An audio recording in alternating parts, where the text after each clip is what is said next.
Assalamualaikum warahmatullahi wabarakatuh.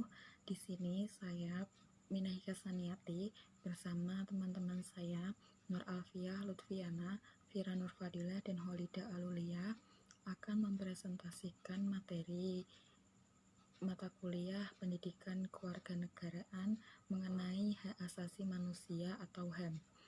Yang pertama ada pengertian HAM.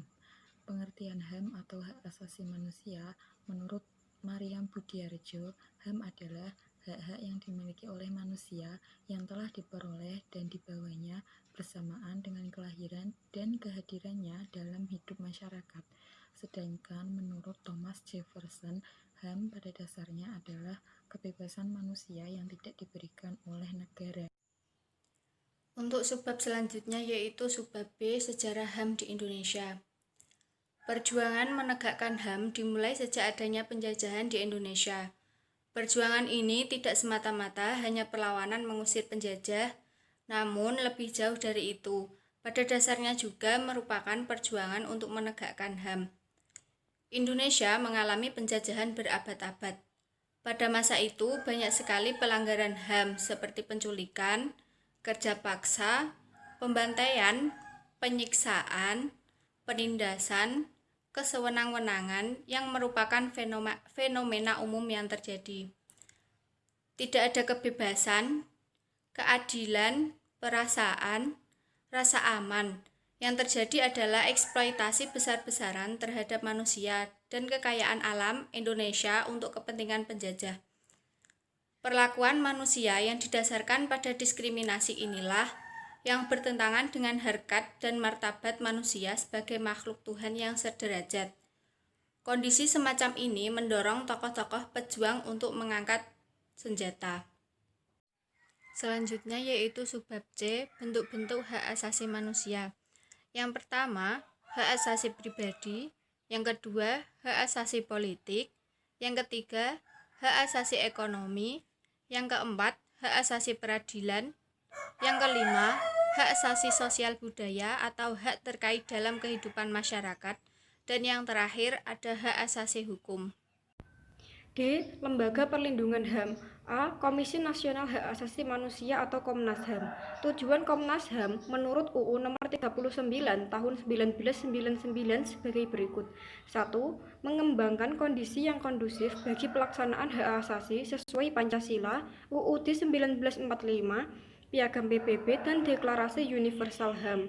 2. Meningkatkan perlindungan dan penegakan hak asasi manusia guna berkembangnya pribadi manusia seutuhnya dan kemampuannya berpartisipasi dalam berbagai bidang kehidupan.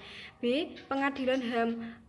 Tugas dan wewenang pengadilan HAM sebagai berikut. A. Memeriksa dan memutus perkara pelanggaran HAM yang berat. B. Memeriksa dan memutus perkara pelanggaran HAM yang berat yang dilakukan oleh WNI di luar batas teritorial wilayah negara RI. C. Pengadilan HAM tidak berwenang memeriksa dan memutus perkara pelanggaran HAM yang berat yang dilakukan oleh seseorang yang berumur di bawah 18 tahun pada saat kejahatan dilakukan. D. Lembaga Bantuan Hukum atau LBH. Peran lembaga bantuan hukum diantaranya sebagai berikut. 1. Relawan yang membantu kepada pihak-pihak yang membutuhkan bantuan di bidang hukum. 2. Membela dan melindungi hak asasi manusia. 3. Penyuluh dan penyebar informasi di bidang hukum dan hak-hak asasi manusia. Biro Konsultasi dan Bantuan Hukum. Biro Konsultasi dan Bantuan Hukum mempunyai peran sebagai berikut. A. Sebagai kantor pusat kegiatan untuk memberikan layanan kepada semua pihak yang ingin berkonsultasi dan meminta bantuan di bidang hukum dan HAM. B. Pelaksanaan program Tridharma perguruan tinggi di bidang hukum dan hak asasi manusia. C. Wahana pelatihan pembelaan dan penegakan hukum dan HAM. Selanjutnya, di subbab E, upaya penegakan HAM. Yang pertama, tidak mengganggu ketertiban. Yang kedua, saling menjaga dan melindungi harkat dan martabat manusia.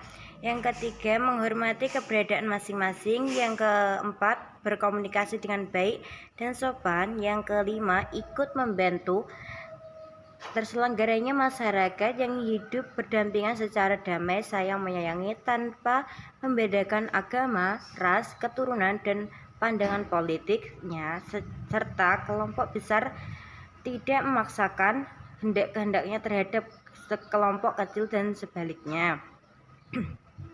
Dukungan tersebut ditunjukkan dengan sikap yang pertama menghormati melaksanakan instrumen HAM, yang kedua membantu terlaksananya program penyuluhan hak-hak asasi manusia, yang ketiga mendengarkan dan melaksanakan materi penyuluhan hukum dan HAM, yang keempat ikut aktif mensosialisasikan hukum dan HAM, yang kelima menghargai hak-hak kaum perempuan, yang keenam membantu terlaksananya perlindungan hak anak.